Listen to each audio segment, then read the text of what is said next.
Hola a todos, ¿cómo están? Hoy vamos a continuar con las clases de nuestro curso online de investigación y continuamos con la tercera clase del módulo de epidemiología clínica, en que vamos a hablar principalmente de lo que es diagnóstico, ¿ya? Habíamos conversado que la epidemiología clínica se enfrenta, al igual que como nosotros nos enfrentamos a los pacientes. Y una de las primeras cosas que tenemos que hacer cuando nos enfrentamos a un paciente es un diagnóstico. Y a pesar de que es algo que hacemos muy a menudo, continuamente en nuestra práctica diaria, hay algunos pormenores sobre el diagnóstico que me gustaría discutir hoy.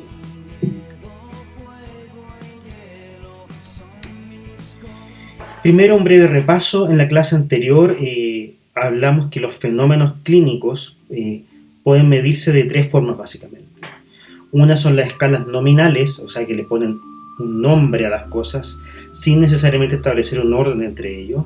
Luego las ordinales, que aparte de tener un nombre, tienen un orden cuantificable entre ellas, aunque no necesariamente este orden es constante y reproducible entre personas y ni siquiera a veces dentro de una misma persona. Y por último, de intervalo o continua, que son las variables numéricas propiamente tal, como la glicemia, edad, tiempo u otra, ¿ya? Y que estas observaciones pueden variar. Una es por la medición misma, por la variación de los individuos y entre individuos, además.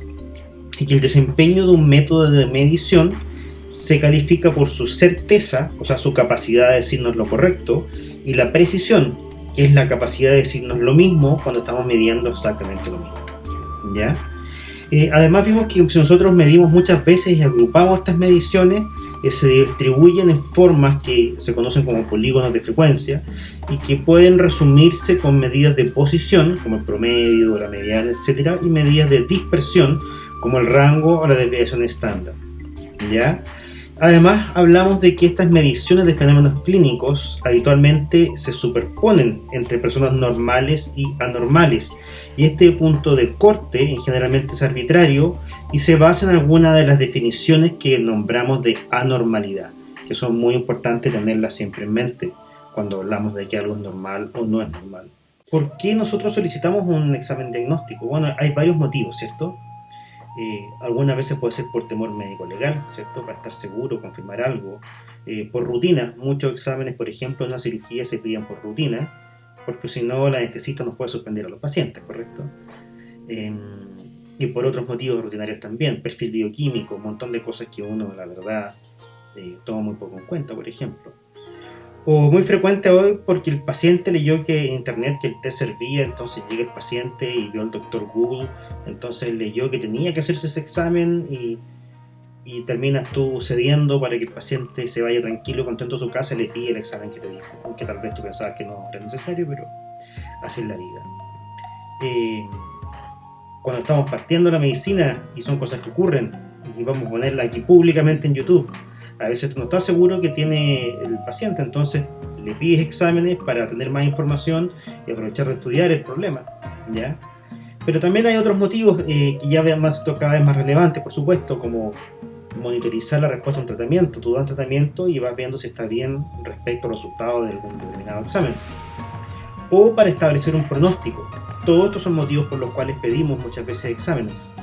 Pero el más importante de todos probablemente, y el cual nos vamos a centrar hoy, es este punto número 8, que es para confirmar o descartar un diagnóstico, ¿ya? O sea, para confirmar que un paciente está enfermo o descartarlo y decir que o tiene otra cosa o en realidad está sano. Entonces, esto se basa en la búsqueda de la causalidad. Si recuerdan, en la primera clase hablamos de esta tradición positivista que asocia una causa y un efecto, y aquí básicamente lo que nosotros tratamos de hacer es a un conjunto de síntomas y signos, que en inglés se llama illness, buscarle una causa o una enfermedad, que en inglés se llama disease, y son cosas distintas. Illness es la percepción subjetiva de enfermedad, ¿sí? Me siento mal, me siento enfermo, y disease es esta causa objetiva que causa este síndrome, este problema en nuestro paciente, ¿cierto? Y estas formas o estos diagnósticos, estas causas también las medimos de la misma forma, como nominales, ordinales o continuas, y nos simplificamos la vida muchas veces tratando de hacerlos como cosas binarias. Y como toda medición, este diagnóstico está sujeto a una certeza y una precisión, ¿ya? Entonces vamos a hablar en la primera parte de esta clase de las mediciones de certeza de un test diagnóstico. O sea, en qué condiciones este test nos está diciendo lo correcto, ¿ya? Y si tenemos esta tablita de 2x2 que vamos a ver en esta clase por primera vez y que vamos a ver muchas veces a lo largo del curso, tenemos acá arriba donde se ve, esta es la realidad, la enfermedad, ¿ya? Y por acá abajo, aquí en la fila, viene el resultado del test o lo que tiene el paciente. Entonces, existen respecto a la realidad solamente dos alternativas. El paciente puede estar enfermo o puede estar sano, ¿ya? No existen más alternativas, esas son las únicas dos alternativas que existen.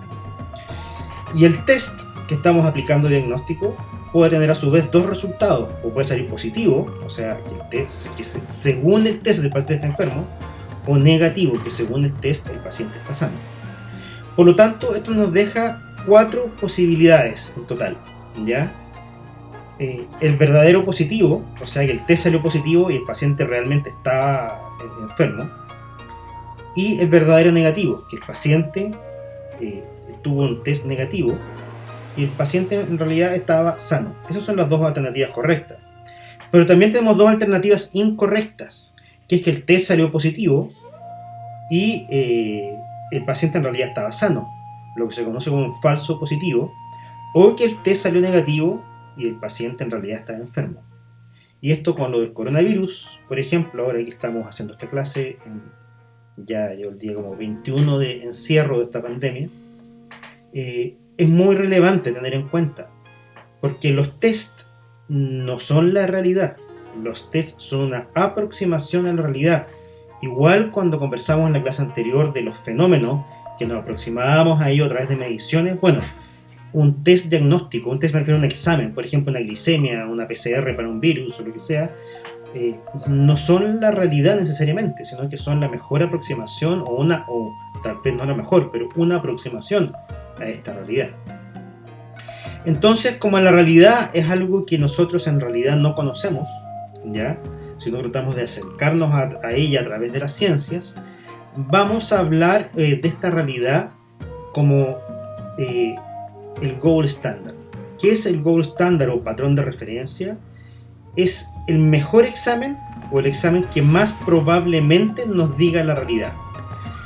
No es el examen que hacemos con mayor frecuencia en nuestros pacientes, porque habitualmente el gold standard es caro o es riesgoso. Habitualmente el gold standard, ¿qué es el gold standard? El examen que el más exacto, o sea, el que más probablemente nos dice la verdad, ¿cierto? Esto generalmente es la biopsia o una cirugía o una autopsia. Y por supuesto que si un paciente viene con tos a la urgencia, no vamos a sacarle un pedazo de pulmón para mandarlo a estudio microscópico y ver si está enfermo, ¿cierto? Eso no, por supuesto que es impracticable, ¿ya? Por lo tanto, no se puede hacer a todos los pacientes, en general. Presumimos o asumimos que a medida que avanza la tecnología, cada vez nuestros test son más cercanos al gold standard, pero eso en realidad no es tan así, o no es tanto como lo quisiéramos. Y el gold standard incluso también falla, porque es la mejor aproximación que tenemos a la realidad, pero no es la realidad, es la mejor aproximación. Entonces también, por ejemplo, en enfermedades crónicas el gold standard es el seguimiento, o sea, si tú sigues al paciente y el paciente después se le pasan los síntomas, bueno, probablemente no tenía esa enfermedad que en algún momento pensamos que iba a tener. Entonces, como no podemos hacer el gold standard, o sea, tratar de ver la realidad a todos los pacientes por motivos prácticos, de riesgo o económico, nos aproximamos a través de test diagnósticos o de exámenes o pruebas de laboratorio o examen clínico. Y por supuesto que estas ya introducen un riesgo de mala clasificación, ¿ya? O sea, que hayan verdaderos positivos y verdaderos negativos, pero también hay falsos positivos y falsos negativos. Por lo tanto, nosotros deberíamos considerar uno de estos tests como útiles solo cuando este riesgo es conocido. O sea, si este riesgo nosotros no lo sabemos, en realidad no debiéramos solicitar el examen, porque no sabemos qué porcentaje de las veces nos va a decir la verdad. Entonces, para poder conocer el desempeño de un test, ya, o de un examen, una prueba diagnóstica, debemos ser capaces de llenar estas 4 casillas, ¿ya?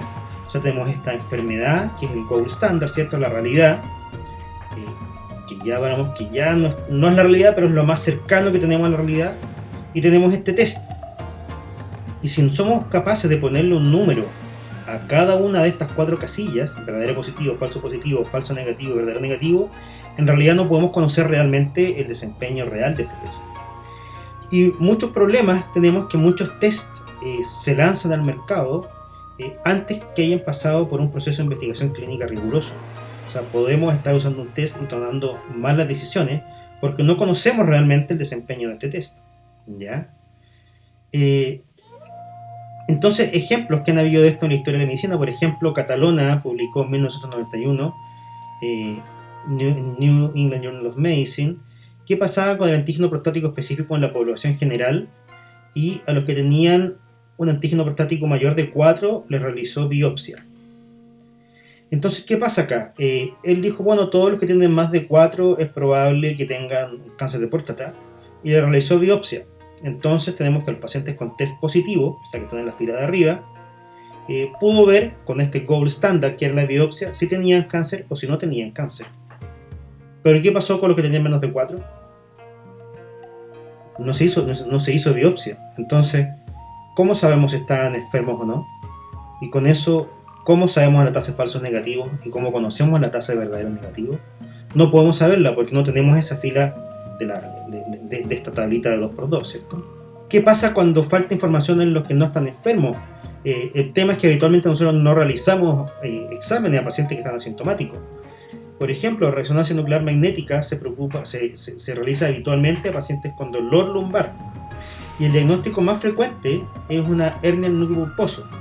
Pero bueno, un autor que se llama Jensen, que también publicó su estudio en New England Journal of Medicine, para los que no la conocen, es la revista más importante de medicina clínica, y le realizó una resonancia a 98 pacientes que no tenían absolutamente ningún síntoma de la columna, o sea, ninguna molestia en lo absoluto. Y resulta que 2/3 de ellos, ya, o sea, de cada 3 pacientes, 2 pacientes, de cada 166 pacientes, tenían hallazgos de una hernia en el núcleo pulposo. Entonces, cuando vemos la realidad, vemos que no siempre lo que estamos viendo en el examen puede corresponder. Porque por supuesto estos pacientes que tienen este hallazgo en la resonancia no deben operarse. Y por eso muchos cirujanos de columna no toman en cuenta el examen así en forma tan relevante para decidir el tratamiento. Hay que tomar una serie de factores, ¿ya? Entonces, ¿qué pasa si no tenemos este grupo de pacientes en que están realmente sanos? No podemos calcular esta columna roja de acá, sino que solamente podemos calcular verdadero positivo tal vez y falso negativo, pero no podemos calcular el resto de los parámetros de la prueba. El problema que tenemos además es que a veces no existe un gold standard. Por ejemplo, en variables cualitativas como la calidad de vida, parámetros funcionales, enfermedades psiquiátricas, enfermedades reumatológicas, muchas veces no tenemos un gold standard que nos pueda decir la realidad, sino que muchas de estas enfermedades han sido fijadas en base a criterios de normalidad o anormalidad. Y empezamos a caer en razonamientos circulares que se define una enfermedad en base a la clínica y luego se realizan estudios y se comparan los estudios contra la clínica y pasan 10-15 años y después empiezan a probar estos mismos estudios en la misma clínica contra los exámenes. Entonces se empieza a hacer un razonamiento circular en que empiezan a haber estudios sesgados, y un ejemplo de eso es la manometría y el colon irritable, por ejemplo, que se definió el colon irritable en base a síntomas y a alguien se le ocurrió que la manometría era mejor y después empezaron a probar la clínica contra la manometría, siendo que el diagnóstico en realidad es clínico, y así.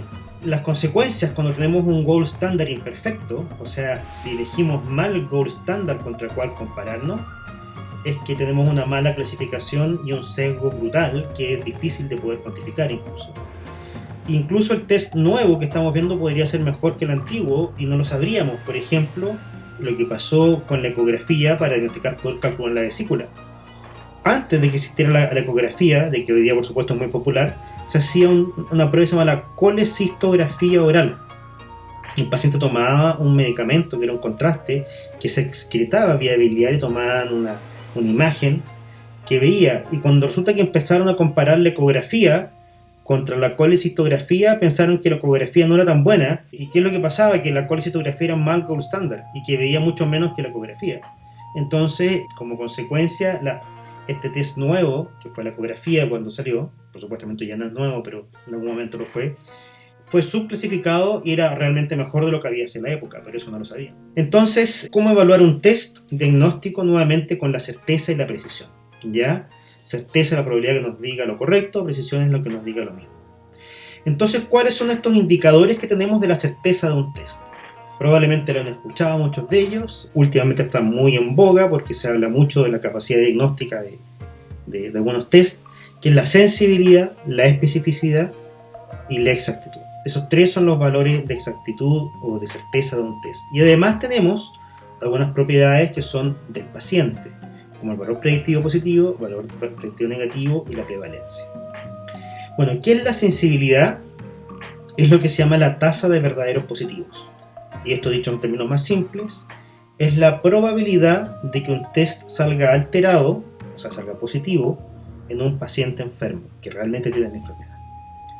¿Y qué es la especificidad? Es la tasa de verdaderos negativos. O sea, es la probabilidad de que un test salga negativo, normal, en un paciente que está sano. ¿Ya? O sea, la sensibilidad y la especificidad son las propiedades de un test. Luego tenemos los valores predictivos, positivo y negativo. El valor predictivo positivo es la probabilidad de que un paciente con un test positivo esté enfermo. Y el valor predictivo negativo es la probabilidad de que un paciente con un test normal negativo esté sano. Por último, tenemos dos indicadores más, que es la prevalencia, que es la cantidad de enfermos que existe en la población, y la exactitud, que es la tasa de diagnósticos correctos del test. Entonces, dicho esto, ¿cuál es nuestro piso mínimo aceptable? Entendemos que la sensibilidad es la probabilidad de que un test salga positivo en un paciente enfermo. Y la especificidad es la probabilidad de que un test salga negativo en un paciente sano. Entonces, imaginémonos que yo en esta moneda que tengo acá, le pongo por la cara, vamos a hacer que esta moneda es un test diagnóstico para diagnosticar coronavirus, ¿ya? Entonces ustedes pueden ver ahí que tiene una cara y que tiene un sello, ¿correcto? Entonces yo voy a decir que si sale cara, el paciente tiene coronavirus, y si sale sello, el paciente no tiene coronavirus, ¿correcto? Simple, ¿cierto? Entonces, ¿cuál es la probabilidad que esta moneda salga positiva, o sea, del diagnóstico de coronavirus, la cara, ¿cierto?, en un paciente que tiene coronavirus? 50%, ¿cierto? No hay otro. ¿Y cuál es la probabilidad de que esta moneda salga negativa, o sea, salga que dijimos sellos el resultado negativo, en un paciente sano? Lo mismo, 50% también. Entonces, el piso, lo mínimo que vamos a exigir de sensibilidad o especificidad de un examen es 50%, porque si no, una moneda es mejor que el test. Porque si no, yo tiro, espero que yo en este momento no sea un portador asintomático, o sea, espero no tener coronavirus, voy a asumir que estoy sano, yo tiro la moneda y me salió cara, o sea, según la moneda yo estoy enfermo, ¿ya? La volví a tirar y ahora salió sello, o sea, la moneda dice que estoy sano. Entonces, ¿qué es la sensibilidad? La probabilidad de que un examen resulte positivo en un paciente enfermo, y la especificidad, la probabilidad que un test esté negativo en un paciente que está sano, ¿ya? Y la mínima aceptable es un 50%, por esto. Entonces, ¿cómo se van calculando estos parámetros? Por ejemplo, este es un estudio que vio el diagnóstico clínico de la amigdalitis pultácea, que es amigdalitis con pus y que hay que poner la inyección, o había antes que poner inyección, eran antibióticos orales. Y como gold standard se utilizó un cultivo faríngeo positivo a Streptococcus beta hemolítico grupo A o Streptococcus pyogenes, que causa esta enfermedad, ¿cierto? Y los números que tenemos son estos, 27, 35, 10, 77 los totales. Entonces, ¿cuál es nuestra sensibilidad? ¿Cuál es la probabilidad de que este test haya salido positivo en un paciente que está enfermo? Es la que está acá, ¿cierto? ¿Cuántas veces salió positivo en los enfermos? Los enfermos son el gold standard presente, los sanos, reales, son el gold standard ausente. Entonces este test dio positivo 27 en 37 de los pacientes, ¿ya? O sea, la sensibilidad es 73%. ¿Cuál es la especificidad del test? Bueno, la probabilidad que haya salido negativo en un paciente sano. Los sanos son los ausentes de acá de esta columna. 77 de 112, o sea, 69%. Ahora, ¿cuál es el valor predictivo positivo? ¿Cuál es la probabilidad de que si el diagnóstico fue positivo, el paciente realmente ya estaba enfermo? 27 sobre 62, o sea, 44%. Cuando usted piensa que ve las amígdalas y dice, no, este paciente tiene meningitis aguda, así que hay que pincharlo, bueno, usted tiene la razón de eso el 44% de las veces. Lamento herir su ego, pero así es. Y si usted dice que no tiene, o sea que a usted no le parece que tiene amigdalitis aguda, eso es correcto, 77 sobre 87, o sea el 88% de las veces usted está en lo correcto. ¿Cuál es la prevalencia en este grupo de estudio? O sea, la cantidad de enfermos del total, 37. ¿Por qué este? Porque recordemos que esto es lo que tomamos como la realidad, que el gold standard, sobre 149, que es el grupo total de estudio. El 25% de los pacientes de estudio tenía realmente la enfermedad. ¿Y qué es la exactitud? Es cuántas veces el test nos dijo lo correcto. Entonces esto es verdadero positivo, 27, más el verdadero negativo, 77, sobre el total de la muestra. 70% de las veces el test nos dijo lo correcto. ¿Ya? ¿Qué pasa si nosotros no le hubiésemos hecho el test a los pacientes negativos en ese estudio que estuvo bien hecho? Imaginémonos que solamente le hacemos el cultivo a los pacientes que nosotros hubiésemos creído que tenían la amigdalitis estreptocócica, ¿cierto? ¿Qué puede calcular usted ahí? Solamente el valor predictivo positivo, nada más. No puede hacer ningún otro cálculo. Lo extraño es que a veces nosotros vemos en las revistas estudios con ese tipo de sesgo y que yo no sé cómo calculan el resto de las cosas, porque la verdad es que no se pueden calcular. ¿Qué pasa si no le hacemos test a los pacientes que están sanos? O sea, si tenemos un grupo que está muy enfermo solamente, ¿qué podemos calcular ahí? Solamente la sensibilidad y ningún otro parámetro. Por lo tanto, esa es la importancia de tener una muestra adecuada y vamos a hablar un poquito más de eso, ¿ya? ¿Qué pasa ahora cuando el test no es binario? Porque es cierto que aquí estamos viendo test binario, que el test de resultados binarios, o sea, o tiene o no tiene. Y algunos de ustedes ya en forma suspicaz habrán dicho qué pasa cuando la prueba es continua, o sea, cuando el resultado del examen no es un número sí o no, blanco y negro, binario o nominal, ¿cierto? Nominal binario, sino que es un resultado continuo. Por ejemplo, el resultado de la glicemia en ayunas para diagnosticar diabetes. Y esto nos recuerda un poquito a la clase anterior. Entonces, supongamos que tenemos estas dos poblaciones, que este es el resultado de la glicemia en ayunas en pacientes que no tienen diabetes, esta curva aquí en celeste, y este es el resultado de la glicemia en ayunas en pacientes que sí tienen diabetes, ¿ya? Y aquí tiene un punto de corte que a algunos les resultará conocido, que es 126.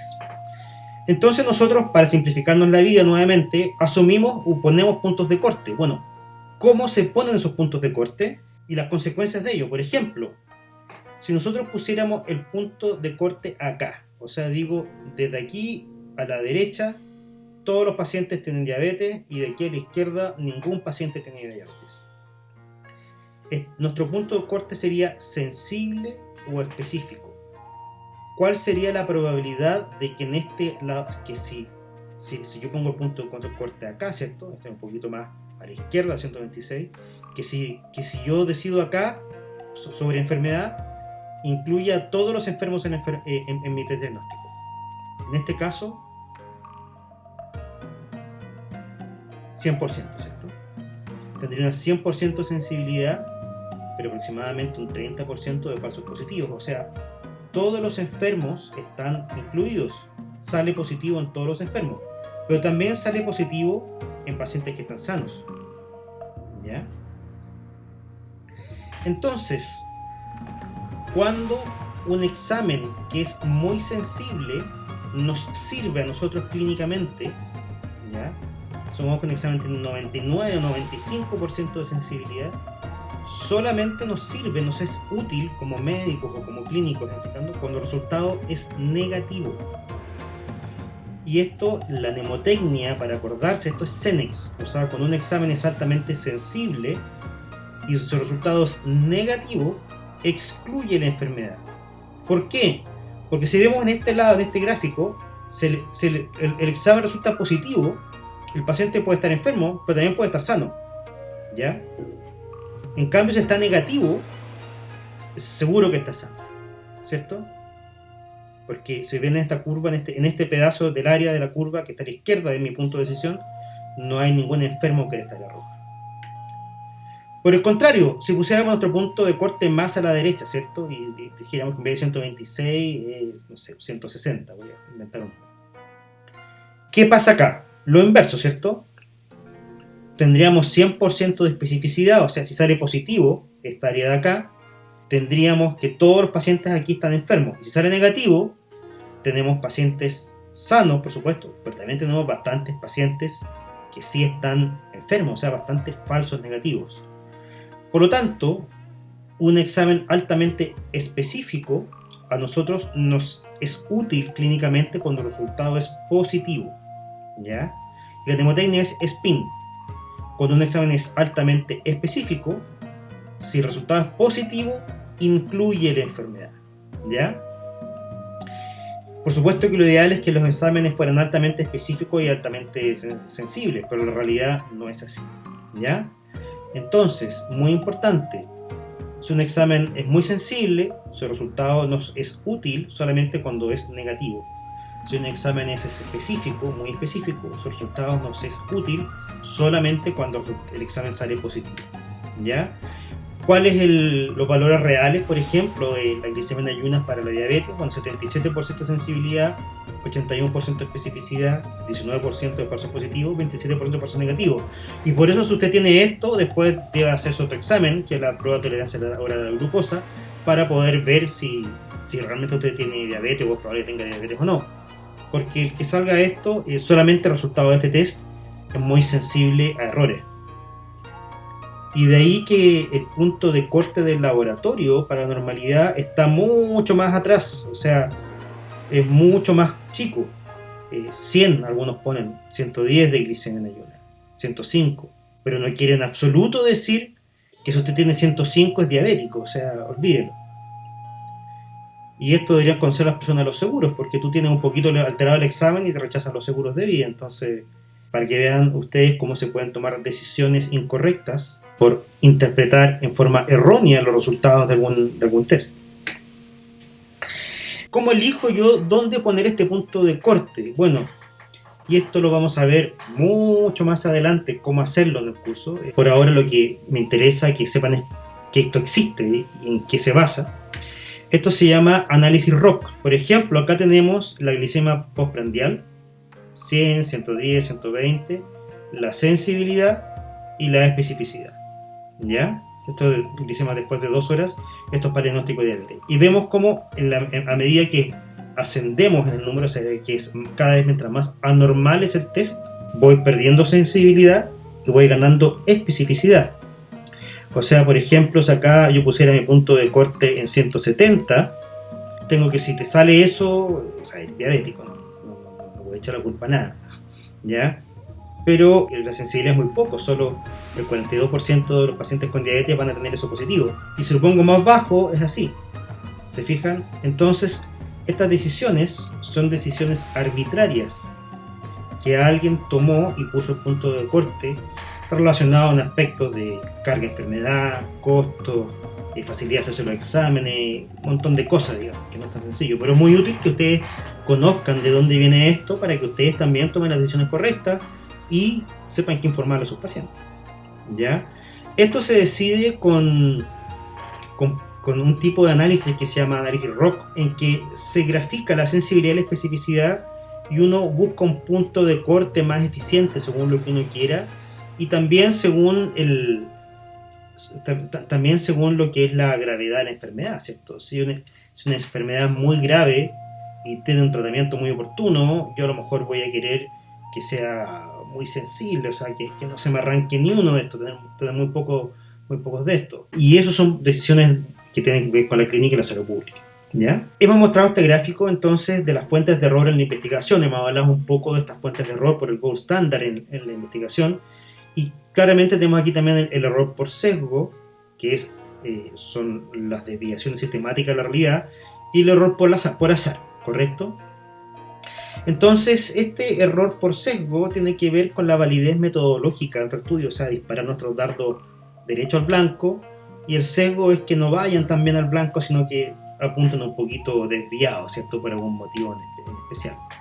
Entonces, ¿cómo se establece la certeza de un test diagnóstico? Recordemos la certeza, la capacidad de que un test nos dé la información correcta, ¿cierto? Se hace esto a través de un estudio observacional prospectivo. Y este estudio tiene que tener algunas características. Está sujeto a sesgos en base a selección de pacientes y sesgos de selección, por eso, y sesgos de clasificación, en que el gold standard debe ser apropiado y debe ser aplicado a todos los pacientes en forma enmascarada por igual, tengan test positivo o test negativo. Y el sesgo por azar, o el error por azar, perdón, tiene que ver con la precisión de mi estimación, o sea, con cuán grande sea mi tamaño. Entonces, hablamos ya del problema de no elegir o aplicar mal un gold standard. Pero también es importante el espectro de los pacientes que incluye mi estudio, ¿ya? Por ejemplo, usted necesita algún test diagnóstico o alguna prueba de examen de laboratorio para hacer un diagnóstico en este paciente. O sea, o alguien tendría alguna duda de que esta paciente tiene una artritis reumatoidea. Incluso aunque le saliera un factor hematológico normal, ¿usted dudaría el diagnóstico o diría que el test está malo? Porque el paciente está evidentemente enfermo, ¿cierto? Y si le saliera un factor reumatoideo positivo a esta paciente con estas manos, ¿usted pensaría que tiene esta enfermedad? No, ¿cierto? Entonces nosotros debemos exigir o pedir o diseñar que cualquier estudio de pruebas diagnósticas, el estudio se haga en el grupo de pacientes en los cuales nosotros tenemos la duda diagnóstica, ¿ya? Donde se nos presenta la incertidumbre, porque si el diagnóstico clínico es 100% claro, ¿para qué le va a hacer el test? O si el paciente no tiene ningún criterio para poder diagnosticar la enfermedad, también, ¿para qué le va a hacer el test? Entonces, debe reclutarse estos pacientes en los cuales se posee la duda diagnóstica, pacientes que son evidentemente sanos o evidentemente enfermos, exageran las propiedades del test hasta en un 450%, o sea, en general, un estudio con este tipo de sesgo miente a favor del test. Debemos empezar a que el test es mejor de lo que era realmente. Este es un ejemplo, esta curva ROC, un marcador tumoral que se usaba para el cáncer de colon.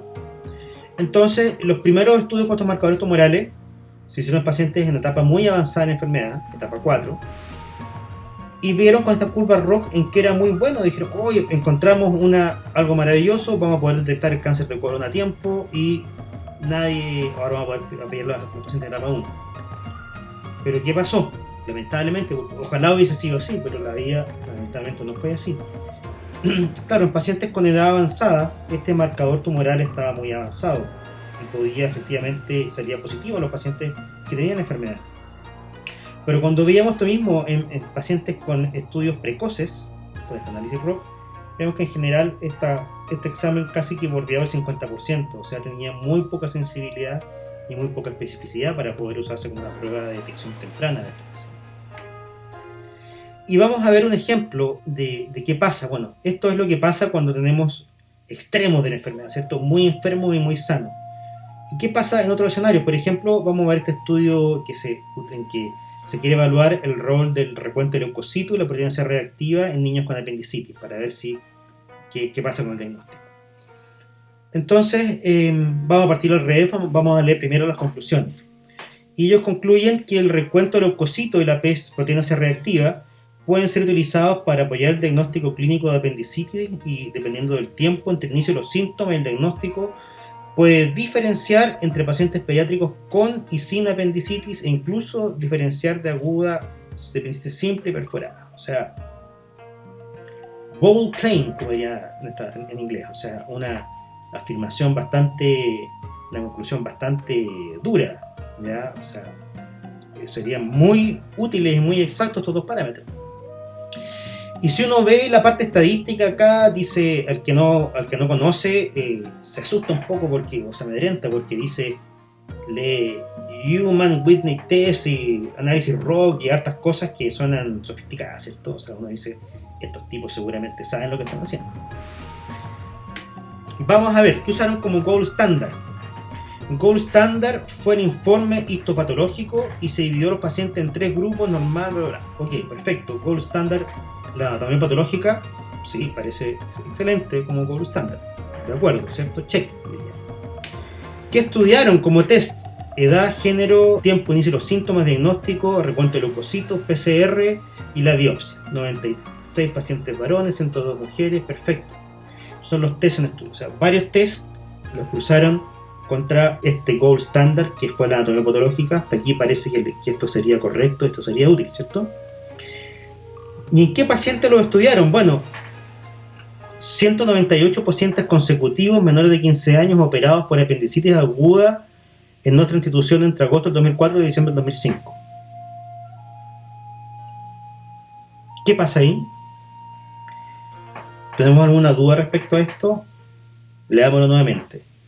198 pacientes consecutivos menores de 15 años operados en nuestra institución. Pacientes operados. ¿Qué significa que usted lo operó? Significa que si tú lo operaste era porque tú ya no tenías la duda diagnóstica. Estabas tan seguro que tenías apendicitis aguda que le metiste el quirófano, le abriste el abdomen y fuiste a sacar el apéndice. Te equivocaste un 14% de las veces, que es lo estándar por si acaso. O sea, fueron muy buenos clínicos. Y el 86% de las veces tenía apendicitis. Entonces, ¿es solo el grupo que tiene que tener un estudio? No, pues, no es ese grupo. Entonces este estudio tiene un gran sesgo. La gran mayoría de los pacientes estaban enfermos, casi todos. Y no era un grupo en el cual tenía la duda diagnóstica, ¿ya? O sea, no tenemos gold standard en pacientes negativos. Entonces, ¿qué podemos calcular acá? ¿Podemos calcular sensibilidad? No podemos. ¿Podemos calcular especificidad? Tampoco. Lo único que se pudiese haber calculado acá es valor predictivo positivo. ¿Cómo debió haber sido hecho este estudio? En el servicio de urgencia. En el servicio de urgencia es donde yo tengo la duda diagnóstica. El paciente dice, doctor, me duele acá, al costado derecho. Y ahí es donde yo digo, este paciente tendrá una apendicitis o no, tengo que llevarlo al quirófano. Y ahí es donde yo tengo la duda. Y ahí yo podría haber construido este estudio, haber podido llenar todas estas casillas. Entonces, ¿cómo debieran haber hecho este estudio estos colegas? Que todo estudio es una buena aproximación. Pero lamentablemente, las conclusiones tan duras que ellos hacen son un poco sesgadas, digamos, o bastante sesgadas. Debiese haberse incluido todos los pacientes con dolor abdominal, o al menos sugerente, o algún grado de sospecha de apendicitis aguda. Y claro, los que se fueron a quirófano, usted les hace la anatomía patológica y su gold standard. Pero ¿qué pasa con todos aquellos pacientes que no se operaron? Porque la persona puede haber dicho, bueno, si no se operaron, no tenían. Pero tal vez se fueron a otra institución, tal vez se fueron a otro hospital, o llegaron a otro turno, o se fueron a una clínica privada. Usted eso no lo puede saber, porque ni siquiera los consideró en su estudio. Bueno, usted esos pacientes los podría haber seguido en el tiempo. Pues sabemos que la apendicitis aguda es una enfermedad, como su nombre lo dice, aguda. Entonces si el paciente yo lo veo, decido no operarlo, y lo sigo, le pego un telefonazo a las 24 horas, oiga, ¿usted cómo está? ¿Cómo está su hija? ¿Sigue con dolor? No, sabe que ya se le pasó el dolor. O no, sí sigue con dolor, pero llevamos a otra clínica y ya lo operaron. Tenía una apendicitis. Bueno, ahí usted hubiese podido saber el desenlace. Podría haber tenido un gold standard alternativo confiable. Porque si razonablemente, si 2 semanas después del episodio el paciente se le pasó el dolor y no tuvo ningún problema, razonablemente usted podía decir que no tenía una apendicitis aguda, ¿ya? Entonces usted podría haber hecho, y ahí sí podría haber llenado estas 4 casillas y tener el diagnóstico correcto de qué es lo que pasa con este examen, ¿ya? Entonces, sesgos de clasificación de estos estudios. Gold standard mal elegido nos desvía totalmente la realidad, ¿cierto? Sin gold standard a pacientes con test negativo, como lo que vimos recién, es que no permite calcular casi ningún parámetro de certeza. Otro es que el gold standard incluye al test, ¿ya? O sea, es que yo, para decidir si el paciente es la realidad, incluyo el test que estoy estudiando, entonces estoy amplificando los resultados, las propiedades del test. Y lo otro que se llama el sesgo por sospecha diagnóstica, ¿ya? Y por ejemplo, si vemos un caso clínico, hombre fumador de 45 años que trabaja en una empresa de aire acondicionado, lleva 3 semanas con tos, a las 2 semanas tiene una temperatura axilar con fiebre leve, y desde la última semana está con gran compromiso de estado general y disnea, y tiene esa radiografía. Muchas personas informan esa radiografía como una neumopatía intersticial o una neumonitis, que es compatible con el cuadro clínico. Caso clínico 2, mujer de 42 años, ejecutiva, sin antecedentes mórbidos, tuvo una fibrosis capsular y se retiró una prótesis mamaria sintomática y va a una radiografía anual de control preventivo de la empresa. Y muchas personas cuando ven esa radiografía le informan como una radiografía normal. Pero si vemos los exámenes, en realidad vemos que están al revés. Y esto se conoce como sesgo por sospecha diagnóstica. ¿Ya?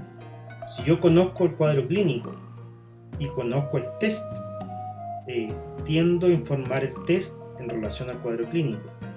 ¿Ya? Y ahí no estoy realmente evaluando el test, sino que estoy evaluando todo el conjunto de síntomas. Esto, por supuesto, es para investigación clínica, no es para nuestra práctica clínica habitual. ¿Ya? Pero para investigación clínica debe existir lo que se llama doble enmascaramiento. ¿Qué quiere decir? Que la persona que interpreta el test diagnóstico no debe conocer el resultado del gold standard.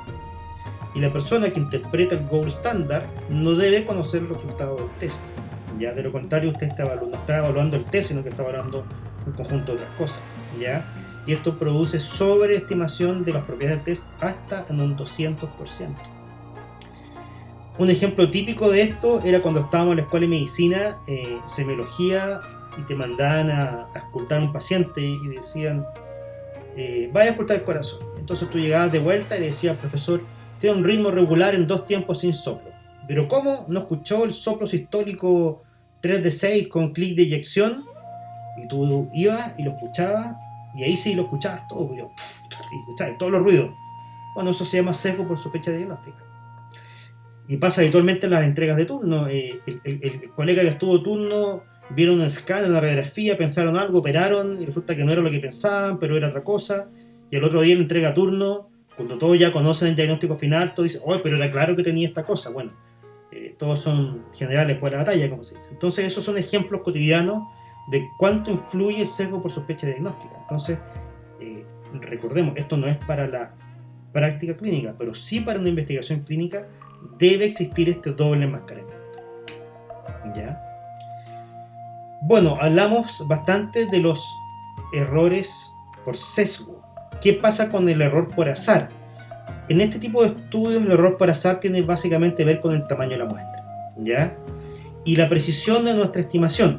Por ejemplo, acá vemos el tamaño de muestra de un estudio, vemos la sensibilidad de un 80%, y vemos que este intervalo de confianza es 95%, que ya más adelante vamos a hablar bien de qué son. Yo sé que todos tienen alguna noción, pero más adelante vamos a hablar de qué son. Mientras más pequeño mi estudio, es más amplio mi rango de estimación. Por ejemplo, aquí con 20 pacientes del estudio, si mi número me sale 80% de sensibilidad, pero pudiese ir entre 63 y 96, ¿cierto? Y resulta que un examen con 96% súper bueno y con 63 bastante malo, porque recordemos que lo mínimo es 50. Y mientras más pacientes tiene mi estudio, más chico es mi rango de estimación y de mejor calidad paciente. ¿Ya? Bueno, un poco qué pasa con los valores predictivos positivos y negativos. Tenemos el problema, la disyuntiva como clínico, que la sensibilidad y especificidad son propiedades de un test. Pero nosotros lo que nos sirven para tomar decisiones en la clínica en general son los valores predictivos positivos y negativos.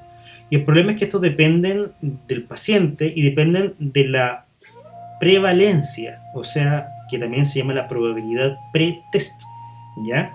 O sea, de cuántos enfermos hay en la población. En general, hablamos que la sensibilidad equivale o se asemeja al valor predictivo negativo. Es decir, cuando un examen es muy sensible, si el resultado es negativo, excluye la enfermedad y la especificidad se homologa a valor predictivo positivo. Mientras más específico sea un examen, si su resultado es positivo, incluye la enfermedad o SPIN, Senex y SPIN, ¿cierto? Entonces, por ejemplo, ¿qué pasa? Veremos, por ejemplo, el valor del antígeno prostático específico en cáncer de próstata, que tiene una sensibilidad del 70% y especificidad del 90%. ¿Cómo cambia esto según los escenarios? Por ejemplo, en la población general, la prevalencia son 35 pacientes por cada 100.000 habitantes. Entonces, con estos valores el examen sale positivo. La probabilidad de que el paciente tenga un cáncer de próstata, o sea, antígeno prostático específico positivo, es solamente un 0,5%. ¿Ya? O sea, uno de cada 200 pacientes con el antígeno prostático específico elevado va a tener cáncer de próstata. Ahora, si vemos hombres de 75 años, bueno, aquí ya son 500 de cada 100.000 habitantes, ¿ya? Y si en esto sale si en estos pacientes sale el antígeno prostático positivo elevado, ya vemos que ya es un 5,6%, pero igual es bajo, o sea, es uno de cada 20 pacientes tiene esto. ¿Y qué pasa si el paciente tiene un nódulo sospechoso y además tiene el antígeno prostático elevado? Ahí es un 93% de posibilidad de que tenga el cáncer de próstata. Entonces, por eso es tan importante esta probabilidad pretest. ¿Qué pasa en otro ejemplo? Por ejemplo, veamos la CK, que es una enzima que se usaba, ahora está un poquito ya, se usan otras más específicas, pero ¿qué pasaba con el diagnóstico de infarto agudo del miocardio? Este es un estudio que se llevó a cabo en una unidad coronaria, en lo cual por supuesto están casi todos enfermos del corazón, porque es una unidad coronaria, ¿cierto? Entonces vemos que en esa unidad el gold standard de infarto agudo del miocardio eran positivos 230 y 130 negativos, o sea, la gran mayoría, 2/3 estaban enfermos prácticamente. ¿Ya? Y en ese escenario, la CK positiva tenía un valor predictivo positivo de entre 3% y 88% de negativo, muy bueno, pero en una coronaria están casi todos enfermos del corazón, entonces no tenemos muchos pacientes con test negativo acá. ¿Ya? ¿Qué pasa, por ejemplo, si vemos los dolores al pecho? Traslademos esto mismo a un escenario de la urgencia, ¿cierto? Hombre mayor de 40 años con dolor al pecho intenso, un 15% puede ser un infarto. Y ahí nos cambia ya nuestra probabilidad pretest a un 15%. ¿Qué pasa con el valor predictivo positivo? Baja a 58%, o sea, de 93% a 58%. ¿Ya? ¿Y qué pasa en un escenario más pequeño aún? O sea, con un 2% de probabilidad pretest, nos baja a 14% nuestro valor predictivo positivo.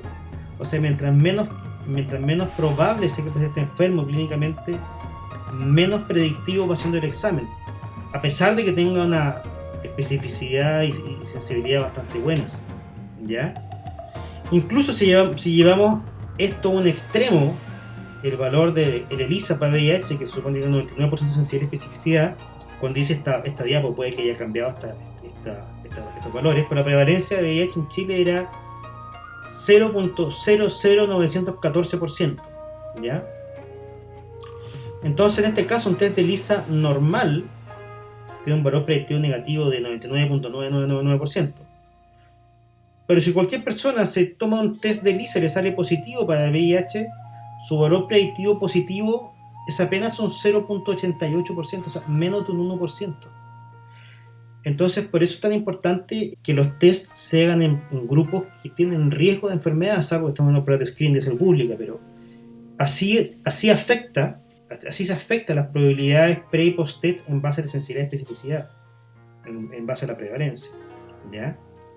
Entonces vemos que un poquito los tests, para poder estimar correctamente cuánto nos sirve un test, necesitamos de alguna forma conocer la prevalencia de enfermedad en nuestra población, ¿ya? Sabemos que tienen algún grado de utilidad solo cuando tienen sensibilidad y especificidad sobre el 50%, pero que debemos tratar de elegir aquellos que tengan sobre el 90%, si no, con prevalencias bajas es poco lo que podemos diagnosticar, ¿ya? Y las prevalencias pueden diagnosticar drásticamente según el escenario.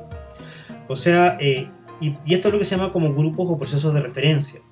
Uno es la población general, atención primaria, centros de referencia y centros terciarios, ¿ya? Entonces, mientras avanzamos en esta escala de enfermedad, es más probable que tengamos pacientes enfermos. Y nuestras prevalencias de enfermedad son totalmente distintas. O sea, es distinta la prevalencia de pacientes con cáncer de páncreas que se van a encontrar un médico que trabaja en un consultorio de atención general, a la que se encuentra, por ejemplo, mis colegas del equipo de virus pancreático del Hospital Clínico Universidad de Chile, ¿cierto? Que muchos pacientes de ellos llegan a ellos referidos porque ya pasaron muchos filtros para llegar a este diagnóstico. Entonces, nosotros, conociendo un poquito las probabilidades pretest o las prevalencias según los cuadros clínicos, los síndromes, podemos ser un poquito más certeros en cómo interpretamos nuestros test. Y por ejemplo, esto es cómo cambia el valor predictivo positivo para enfermedad coronaria según el grupo al cual yo estoy estudiando. Por ejemplo, en pacientes que tienen entre 30 y 40 años asintomáticos, la prevalencia de enfermedad coronaria es de 1,9%. En pacientes entre 60 y 69 sin ningún tipo de molestia, 12,3%. Mismo grupo etario con molestias típicas o atípicas ya sube un 67%. El mismo grupo etario con síntomas típicos de enfermedad coronaria, 94% de prevalencia o enfermedad pretest. Entonces, por eso es tan importante que nosotros, en nuestro ámbito clínico, en nuestra disciplina, conozcamos un poco cuáles son estas cifras para poder interpretar adecuadamente nuestros test, ¿ya?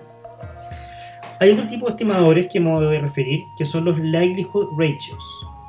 Los likelihood ratios resumen la misma información que la sensibilidad y especificidad, pero no varían con la prevalencia y nos entregan una probabilidad post-test. Nos entregan cuánto más probable es que el paciente esté enfermo si le sale el test positivo, o cuánto menos probable es que el paciente esté enfermo si el resultado del test salió negativo, ¿ya?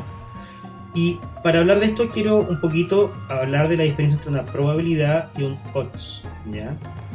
El odds viene de un término en inglés y no tiene una traducción específica en español. Algunos hablarán como disparidad o razón de disparidad, pero en inglés habla de probabilities y odds, que son un poco distintos. La probabilidad es la proporción de sujetos que realiza un evento. Por ejemplo, si tenemos una población de 5 sujetos y 2 tienen el evento, la probabilidad es 2 de 5, ¿cierto?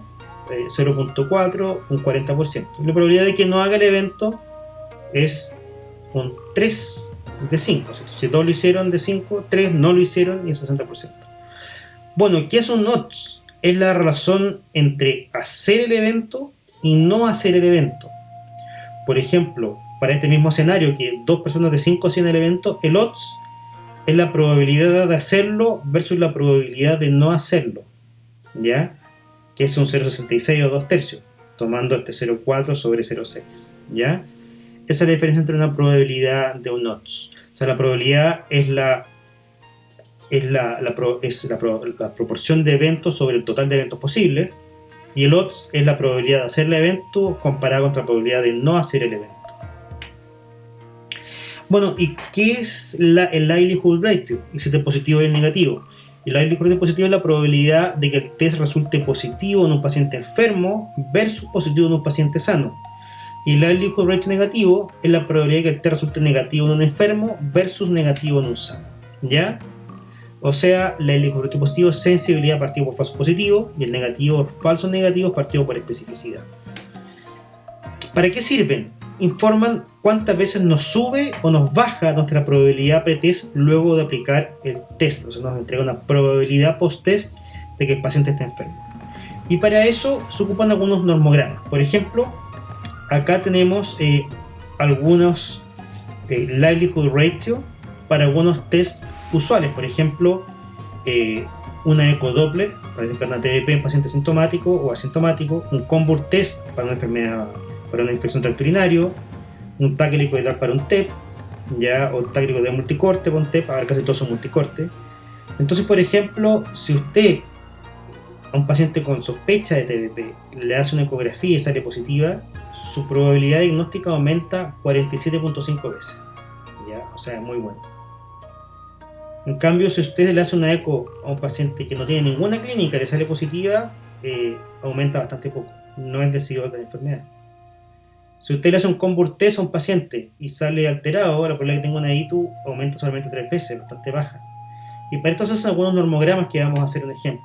Tiene mi paciente un TEP, un hombre de 64 años, un día postoperado de una colecistectomía laparoscópica, y inicia disnea súbita, taquicardia y dolor en la pierna derecha. ¿Ya? Entonces nosotros sabemos que por la cirugía está un paciente de alto riesgo de prevalencia de un tromboembolismo pulmonar. Y sabemos por los estudios previos que la probabilidad de que cualquiera de estos pacientes haga un TEP entre un 2 o un 4%. Entonces aquí tenemos los criterios de Wells para hacer un diagnóstico de un TEP, y tenemos el likelihood ratio positivo o negativo, que son los que están acá. Entonces, ¿qué pasa?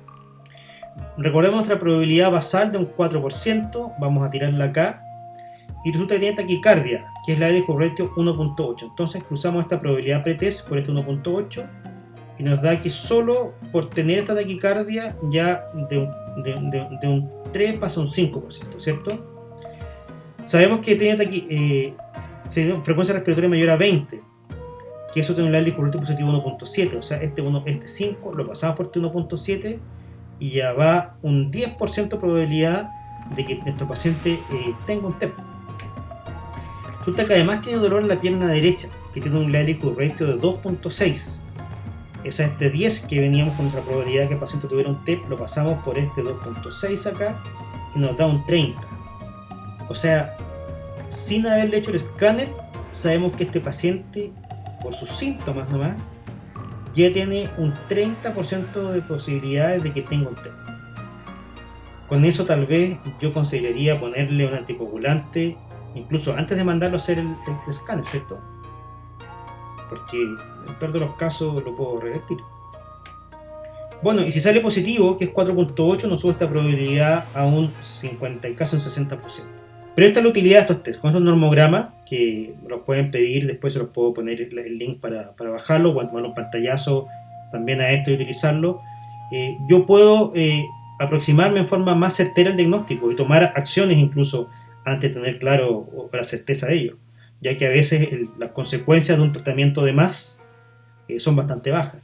A veces no, pero a veces sí. Pero digamos este mismo escenario en un paciente con disnea, pero no tiene ni taquicardia ni dolor en la pierna derecha. O sea, nuestra probabilidad con un likelihood ratio negativo cambia del 4 a menos de 1. Después tenía disnea, así que el likelihood ratio positivo, 1.7, nos queda en 1 punto algo. Sin clínica TBP de 1, lo paso por este LR negativo y me queda en menos de 1, en 0 punto algo de probabilidad. Incluso si este paciente digo, ¿sabes qué? Lo voy a mandar a un escáner por si acaso, y me sale escáner positivo, la probabilidad de que este paciente realmente tenga este TEP sigue siendo baja, en un 4 o 5% como mucho, porque su probabilidad real de diagnóstica es baja. Y recordemos que aunque queramos ver que estamos viendo el coágulo en el escáner, no estamos viendo un coágulo, estamos viendo una imagen reconstruida de un rayo que atravesó una persona y que lo agarró un sensor y con computador lo tradujo en una imagen y lo interpretamos, ¿cierto? Pero no estamos viendo el coágulo, creemos que no, pero no lo estamos viendo, ¿ya? Entonces, ¿qué se puede hacer para un poquito mejorar los parámetros de algunos test? Bueno, test seriados. Y ahora que estamos con todo el COVID, vemos que a veces se hace un poco. Entonces, si tenemos test seriados positivos, vemos que aumentamos la especificidad, pero bajamos la sensibilidad. O sea, sabes que le hago una PCR, sale positiva, le hago otra PCR y le hago otra PCR. Si tengo las 3 positivas, recién lo considero enfermo. Mejoramos especificidad, pero bajamos sensibilidad. En cambio, si hacemos test paralelos, al revés, aumentamos la sensibilidad, pero bajamos. Pues, ¿sabes que voy a sacar una muestra de sangre y esa muestra voy a hacer 3 tests distintos? O 3 muestras y 3 distintos. Y si digo que test A, O, B o C son positivos, voy a pensar que puede estar enfermo. Bueno, ahí mejoramos nuestra sensibilidad, pero bajamos nuestra especificidad. Esto se pone de ejemplo a las características de cuando se considera para screening de cáncer de próstata solamente el antígeno prostático o el antígeno prostático más el tacto rectal. Y estos son los valores, por ejemplo, para una prevalencia de 20%. ¿Ya? Si vemos solo el antígeno, 43% predictivo positivo. Si vemos solo el tacto rectal, 24%. Si vemos uno u otro, 28% de valor predictivo positivo. Y si vemos ambos, 49%. Entonces, así es como pueden cambiar o mejorar nuestro escenario. Y por eso actualmente los urólogos les gusta usar ambos métodos, ¿cierto? Aunque nuestros amigos radiólogos nos dicen que la resonancia o los escáneres van a ser mejor que todo, pero hasta el momento es bastante más práctico ir a hacerse el examen.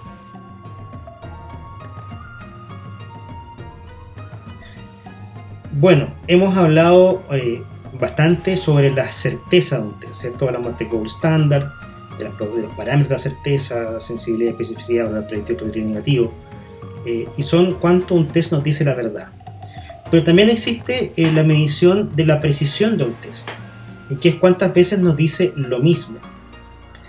Y primero tenemos que ver qué nos dice. Como primero, un mismo observador, porque puede que usted le muestre una radiografía un lunes y 3 meses después le muestre la misma radiografía y usted me diga cosas distintas. O distintos observadores, o sea que distintos observadores mirando el mismo examen digan lo mismo. Y esto se llama concordancia. Y cuando nosotros concordamos, podemos concordar por dos formas. La concordancia observada solamente cuánto concordamos. Pero nosotros podemos concordar solamente por azar. Y está la concordancia que más nos importa, que es la concordancia que va más allá del simple azar. Es decir, yo puedo ver una radiografía, interpretar que un paciente tiene una neumonía, y yo puedo pasarle esa misma radiografía a una persona que va pasando por la calle, que a lo mejor es ingeniero civil, no tiene ni idea de medicina, y puede decirme lo mismo porque le ha hecho un tono más. ¿Te fijas? Y además cuando concordamos, podemos ambos estar equivocados, que es importante, porque vemos que esta es precisión, y la precisión es un parámetro distinto a la certeza, ¿ya?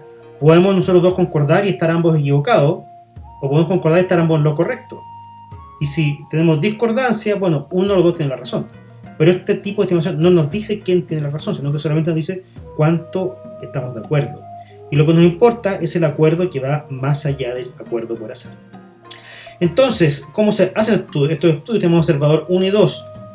Supongamos que 0 examen normal y 1 examen alterado. Acá estaban de acuerdo, acá no, acá sí, todas estas veces no, todas estas veces sí.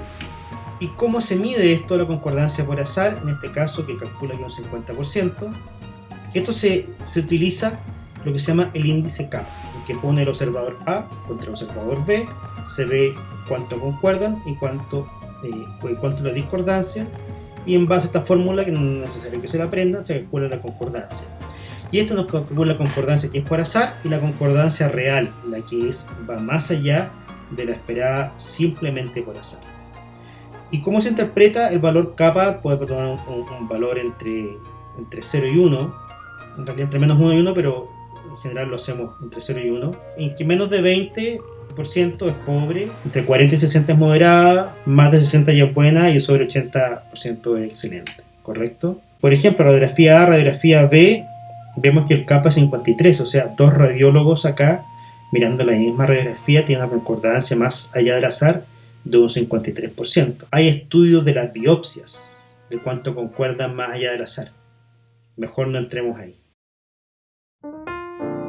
En resumen, la certeza de un test se evalúa comparándolo contra el gold standard en una tabla de 2 puntos.